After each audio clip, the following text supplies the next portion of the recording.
shopping malls, department stores, supermarkets, and religious premises. Moreover, starting 1 March, March 1, the Hong Kong government will require all citizens to undergo mandatory COVID-19 testings.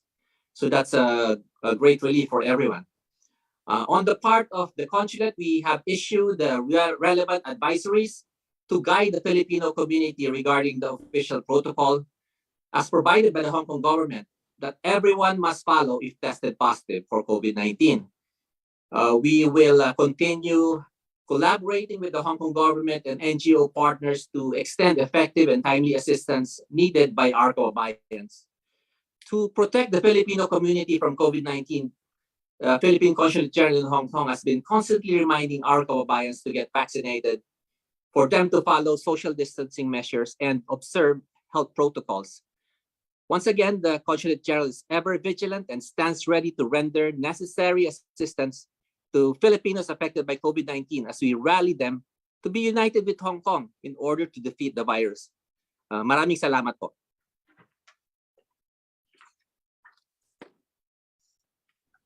Thank you.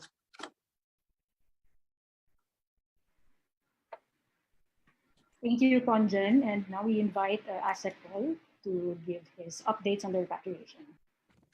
Magandang hapon po sa inyo lahat. This is my first time to meet the DFA press corps, so it's a great opportunity for me to say, to introduce myself. Paul Raymond Cortez, formerly posted in Dubai and now Assistant Secretary for Migrant Workers.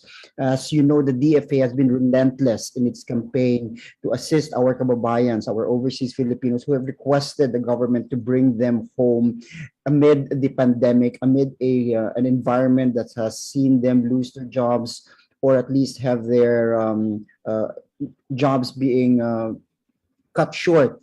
And so far, since the beginning of the pandemic in February 2020, exactly 2 years ago, we have repatriated around 458,000 Filipinos. Land-based is 352,000, while 105,000 of our kababayans na sea-based naman, or those working on board marine vessels, have been repatriated. The DFA has also been in the forefront of chartering 111 flights since the pandemic began, and this we had given our kababayans the opportunity to come home through the chartered flights that the DFA has provided. This month, for instance, we've already had 3 so far chartered flights, bringing our kababayans from Doha, from Qatar, from the UAE, from Saudi Arabia and Kuwait to the Philippines, over 1,000 of them just for this month. DFA has also been in the forefront of giving out endorsements for what we had called special commercial repatriation flights or bayanihan flights, where we had 167 of these bringing home our kababayans so far. The bulk of the bayanihan flights were from Dubai, where we had 141, but there were also some from Bangkok, Brunei, Jakarta, KL, Amsterdam, bringing home at least 38,000 of our kababayans in the past couple of months. Next month, in March, we are working on the repatriation through the chartered flights for our kababayans in Vietnam, Bangkok, Kuwait, and Saudi Arabia. All this stating and emphasizing the fact that the DFA remains in the forefront of bringing our kababayans home and remains committed to ensuring that they are reunited with their families if and when they want the government to assist them to do so. Thank you very much.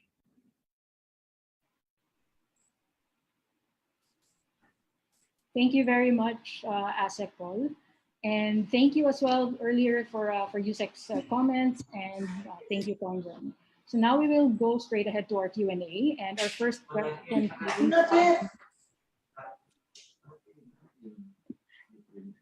So our first question came from Cherry Ilaw, Sunshine Media Network International. Raisa, I believe Yusek has a statement too. Ah, yes, sir. Are we open to the questions? This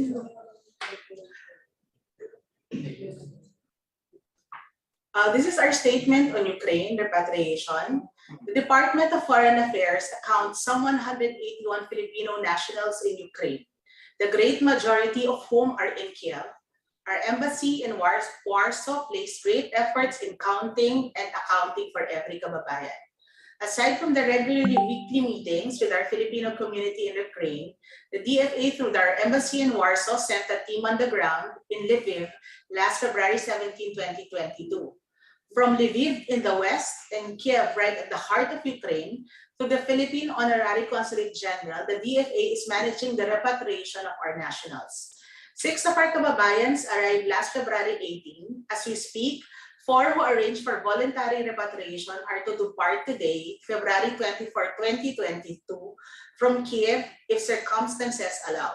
We expect them to arrive tomorrow here in Manila, and we will be at the airport to welcome them home. Our kababayan's safe and prompt repatriation is the department's top priority. These efforts are a product of close coordination between our Philippine Honorary Consulate General in Kiev, our embassy team in Lviv, the embassy in Warsaw, and our Office of the Undersecretary for Migrant Workers Affairs. Their repatriation is also funded by the department's Assistance to Nationals Fund. As Secretary Locsin said, our chief and singular concern is to take out of harm's way our fellow Filipinos in Ukraine and bringing them to the nearest places of safety by the fastest possible way. Our posts in Warsaw, Budapest, and Moscow, as well as the rest of our European posts, are on standby for any eventuality. For now, we urge our kababayans in Ukraine not to panic, but exercise caution and mind their movement, to keep their vigilance and to maintain communication with the Philippine Embassy team in Lviv or the Consulate General in Kiev should they need any assistance. We also wish to assure our kababayans that the DFA will maintain its presence in Lviv in support of the Consulate General in Kiev as long as there is clear and present need. Rest assured that your DFA is always working for and because of you. Thank you very much.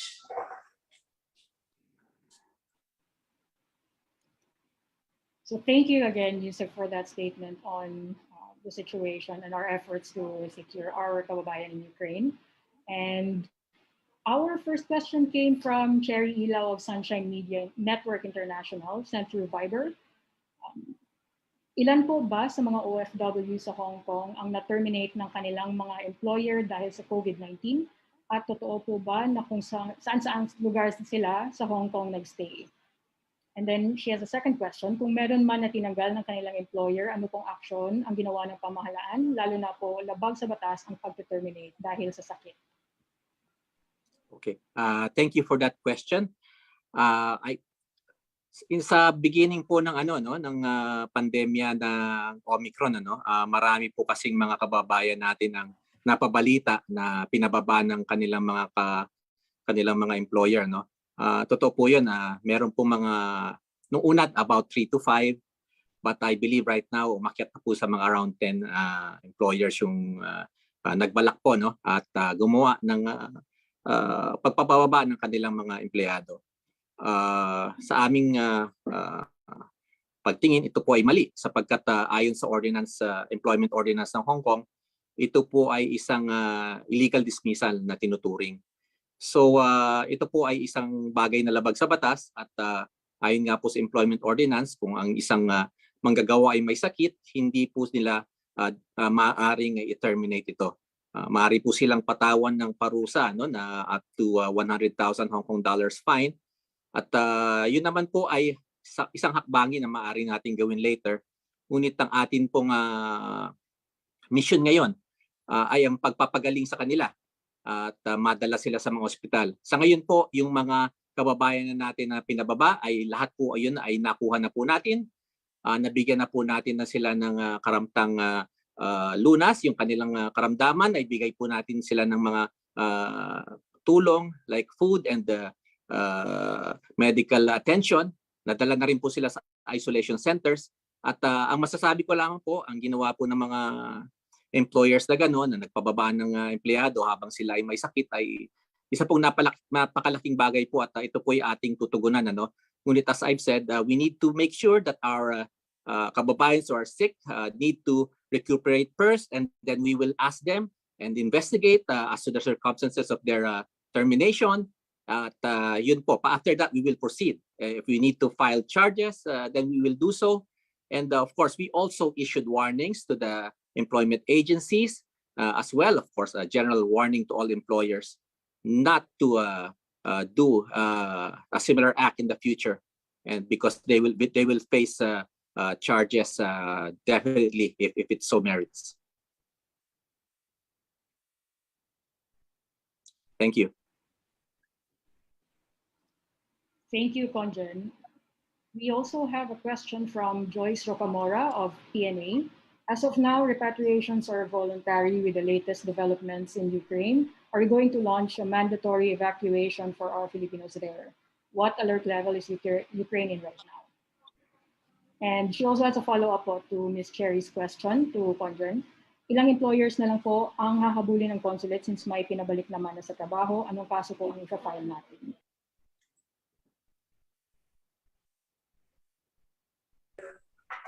Okay, thank you for that question, Joyce. No, so far, the alert level is 2.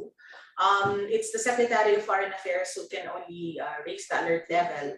But all our kababayans can just approach our Philippine consulate in Kiev, or there's a team in Lviv also that is there to, if they need repatriation or they need to transfer to a safer place.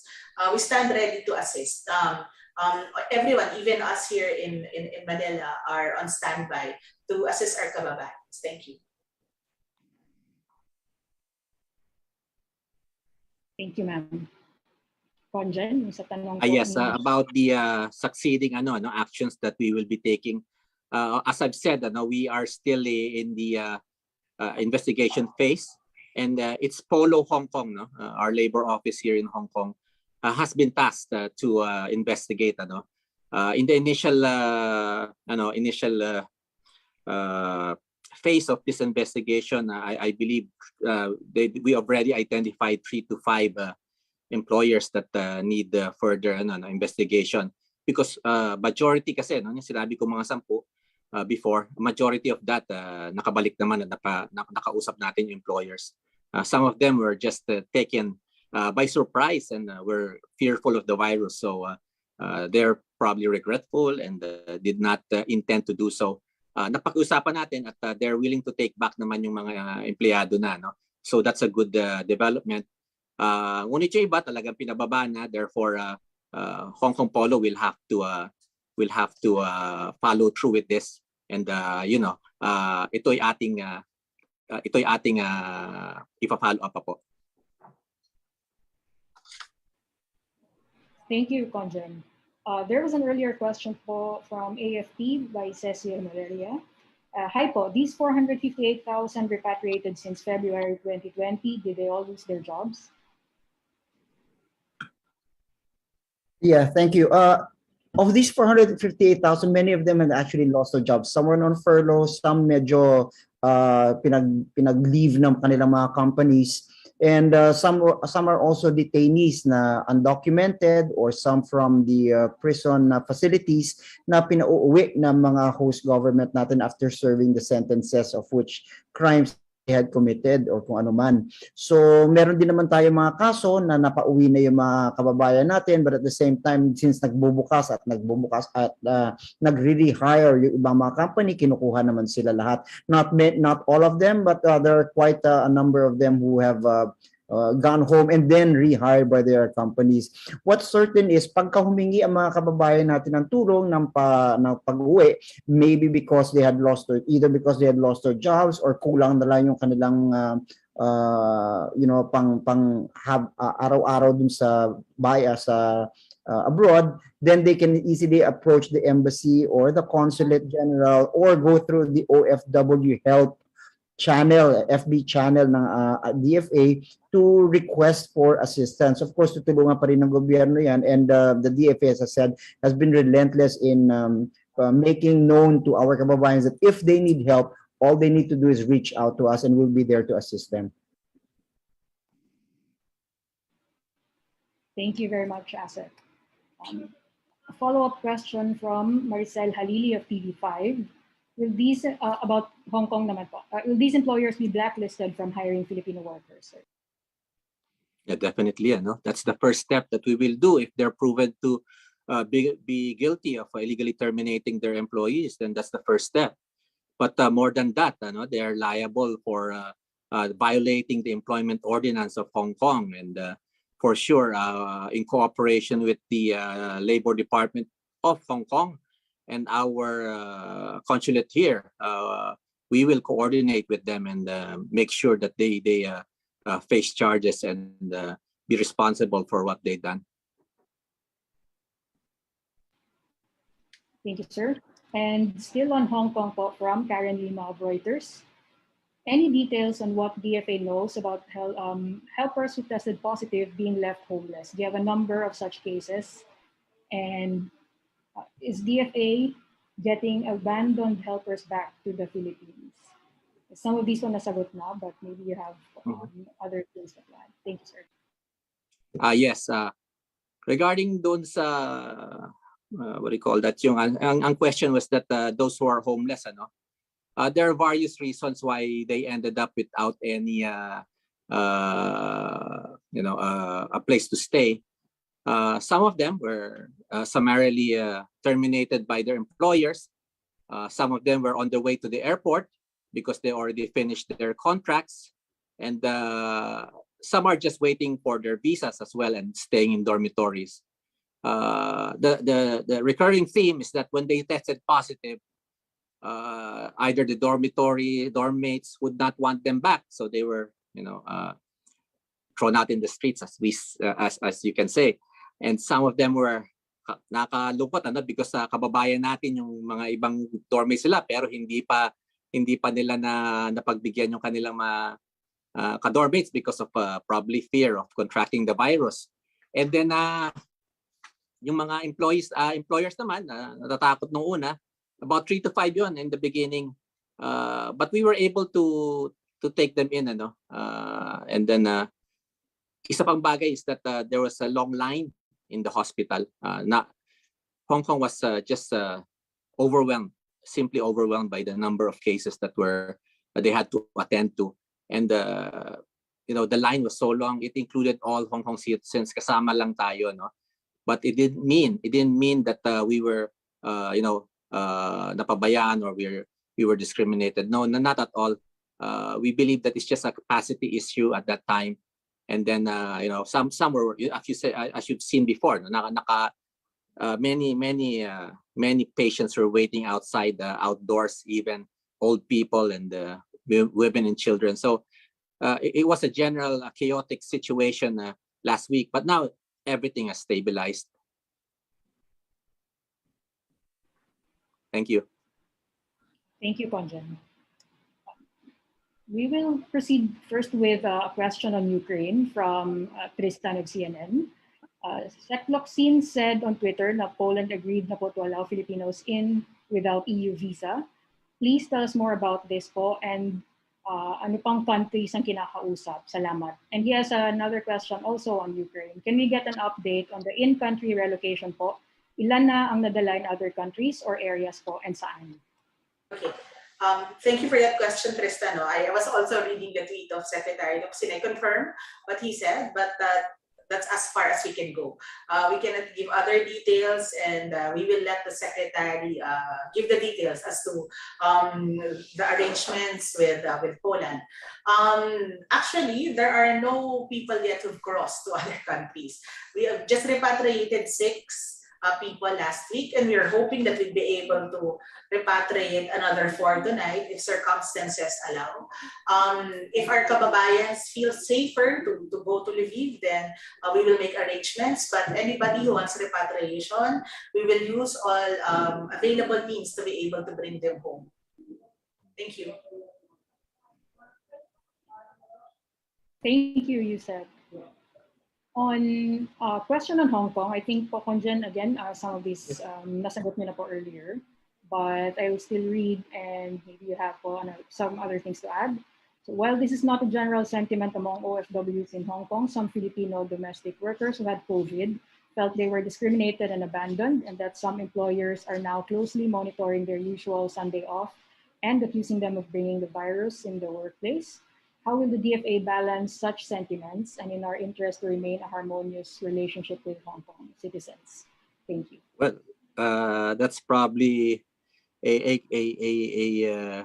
loaded question, because I don't think that is the general sentiment here at all. I do not subscribe to this idea that Filipinos have been discriminated and seen as carriers of the virus. No, I don't know where that's coming from. No? Hong Kong is a progressive city, and many of its citizens are open-minded and very accepting of all cultures, including Filipinos. Filipinos here are highly regarded. Even the chief executive, Carrie Lam, has said that Hong Kong won't be Hong Kong without Filipinos, because even though we occupy the position of domestic helpers, majority of which are Filipinos, it is this setup that has allowed the households of Hong Kong, the husband and wife, to work, to earn, as they say, a double income, which led to Hong Kong's prosperity. So I think it's a bit unfair to say that Hong Kong people are discriminating just because of this onset of the virus. I would rather say that I think we need to just first understand that the fear of the virus is probably the main driving force that made several unwanted actions that happened last week. Many of them were like unprepared to face the virus, because for months end we were like zero, 6 to 7 months zero virus, and then suddenly you have 6,000 a day. From 0 to 6,000 is quite a number. And mind you, Hong Kong is the population of Hong Kong is smaller than Metro Manila. So only 7 million here. So the hospitals were like a war zone. It was full of people wanting to get admitted. So there was confusion, there was panic, but things have subsided and stabilized. And with that, I just appeal for those people who believe that there's discrimination to have more understanding and to look at it in that sense. Thank you very much. Thank you, Conjen. I think this press briefing is an opportunity talaga for our media to ask these kinds of questions, and for the DFA to provide a more balanced and fair view of what's really happening. So thank you, sir. We have more questions about Ukraine from Joyce Rocamora, again of PNA. Thank you, Yusek Sara, for the response earlier. And may I ask, ma'am, what scenario would necessitate the raising of alert level in Ukraine? So reports said Russian strikes are targeting major Ukraine cities right now. Can we expect an update within the day? And our evacuation efforts in Ukraine via land travel, tama ba? And another one, sorry. Go ahead. Another one. Also on Ukraine po. Ano po ang natanggap ninyong info about the latest situation on the ground, kung saan ang ating Philippine consulate as well as majority of our kababayan? How many Filipinos are in Ukraine? How does the Philippine government prepare for the worst case scenario with regard for the safety of our kababayan? Thank you. Well, thank you for these questions. First and foremost, the alert levels can be only raised by the secretary. And we don't know if it's going to be raised or when it will be raised, but I'm sure Secretary Locsin will assess the situation on the ground, and he will make a decision whether to raise the alert levels. As to what we're receiving, we need to confirm everything that we're seeing on television. We are closely monitoring for the last 2 weeks what's happening on the ground, but we have accounted for 181 kababayans. Most of them are in Kiev. Our embassy people from Warsaw have been in Lviv since last week, and we will maintain our presence there until the circumstances allow. As to the evacuation efforts, we will use all means. If flying is still possible, we will fly them out of Ukraine and back to the Philippines. If not, then we will use land, or we can, I mean, and anything else that's possible. We have been prepared for this. In fact, we've been meeting with not only with our embassy in Warsaw, but we've also been meeting with our embassies in Moscow and in Budapest. And we're also going to meet with our embassies in Europe to ensure that we will be able to assist our kababayans who are in Ukraine. So DFA is on top of the situation, and we assure you we will do everything, whatever it takes, to protect our nationals who are in Ukraine. Thank you, Yusek. Thank you. The latter question was from UNTV Rosalie Pons. So we don't have more questions so far.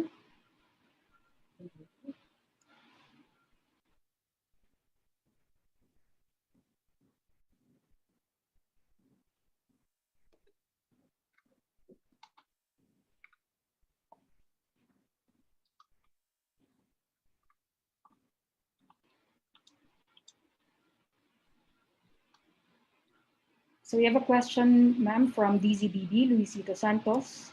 Ilang Pinoy po ang inaasahang uuwi bukas from Ukraine? Actually, they're supposed to fly out tonight. We're expecting 4, and we're praying they'll be able to fly out. But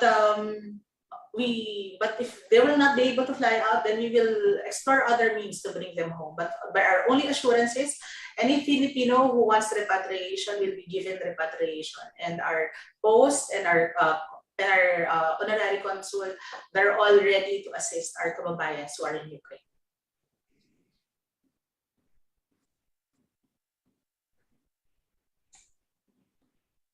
Thank you very much, ma'am. We have one last question po from Malu, Talosig of Business Mirror. Isn't it too late now to evacuate OFWs? Well, I think the DFA has been talking to our kababayan since the beginning of the tensions, and we've always offered our services, and we've always said that if they want to come home, we are ready to assist them. It's never really too late. We just kasi sa atin, a lot of people, of course, have other reasons why they want to stay, but the DFA stands ready to help anyone who wants repatriation, whatever the circumstances on the ground is. And we will always be the last to go. We will never leave anyone behind. That's our assurance.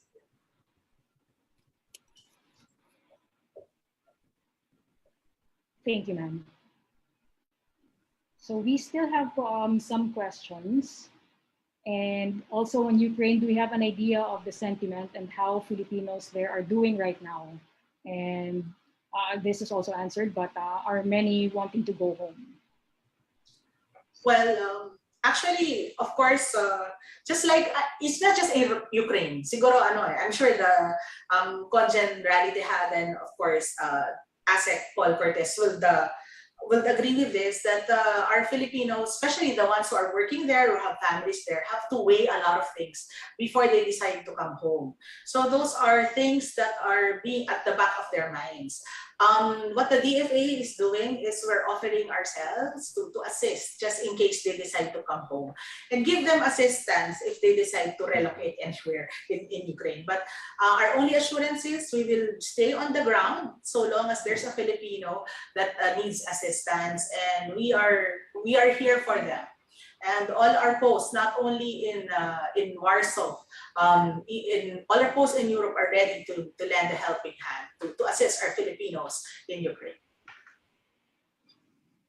Thank you, Yusek. A couple more questions before we close. Please give a profile of the 4 who will be arriving tomorrow. And the other one is, ano pong nakikitang dahilan sa mga Pilipino sa Ukraine? Bakit ang iba sa kanila ay ayaw pang umuwi sa Pilipinas? Well, actually, many of our reports, the 181 that have been accounted poor. Many of them are household service workers. Some of them are married to nationals. And some are there on other kinds of jobs. And actually kahit naman po saan, kahit saan pong parte ng mundo, yung mga Pilipino po talaga, hindi madali para sa kanila na umuwi dahil sila po yung inaasahan ng kanilang mga pamilya dito sa Pilipinas na nagbibigay po ng remittances. And it's very understandable and it's not very easy to uproot a migrant worker, especially the ones who have families there and who have children there. But we stand ready to assist anyone who needs help. For repatriation, for if ever also they need some other forms of assistance. The DFA also gives welfare packages and also financial assistance during for any Filipino in distress, hindi lang po sa Ukraine. So we are offering our services and we just hope talaga na if there are other Filipinos who have not yet reached out to our embassy, please reach out so that we know where you are, so that we know how to help you also. Kasi yung 181 po na yun yung accounted for. But we're hoping that if there are other people who have not yet reached out, please reach out to the Philippine Embassy in Warsaw.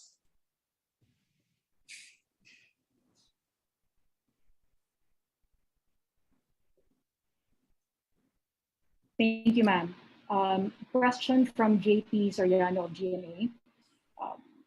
If necessary, will the Philippine government repatriate Ukrainian spouses of Filipinos? Actually, under our sa IATF, spouses are allowed to come in subject to certain limitations or certain requirements. So it's okay. Usually, pinapayagan natin yan. Pero it depends on our regulations. I think ASEC Paul can shed light on this because he is sitting in the one-stop shop of our repatriation process. Yes, tama Yusek. Spouses are allowed to enter the Philippines, especially now na medyo mas maluwag ang ating mga protocols when it comes to allowing foreign nationals to re-enter. And of course, this will be an issue though when it comes to understanding kung talagang gusto nga nila magpa-repatriate. And as Yusek had said a while back, it's not easy for a family to decide to uproot everything and go to the Philippines na medyo malayo-layo from their Ukraine na bahay and home. And we've seen this happen to many of our nationals na andun sila sa mga lugar kung saan may gera o kaya may konting conflict. Pero married sila at may mga anak sila na dun na pinanganak at mga citizen o kaya dual citizens na sila. So talagang mahirap din ho i-force. We must also realize na ang pag-uwi, ang repatriation, ay for now voluntary. Pag nag-increase na yung mga alert level, tulad ng mga alert level natin noon sa Afghanistan or sa Ethiopia kung saan level 4 ay mandatory ang evacuation. Pero hanggat level 2 pa lang kasi ang ating alert level dito sa Ukraine, voluntary pa rin ho. At again, we continue to coordinate not only with those on the ground, not only with the Filipinos, with 181 na nandun at nakikipag-coordinate na sa embassy, pero pati na rin yung mga ibang kababayan natin na hindi pa nagre-reach out. So ang ating social media naman talagang we're trying to look for and reach out sa mga kababayan natin hindi pa nakiki-coordinate sa atin para malaman natin kung anong plano nila when it comes to repatriation if and when mas lumala pa ang sitwasyon. Trusted lang, we just trust na ang team natin sa Lviv at yung honorary consulate natin sa Kiev ay will continue reaching out sa ating mga kababayan and ensuring na hindi sila mapahamak or and at kung kailangan umuwi, get them out of harm's way. Ika nga ni SFA Secretary Locsin.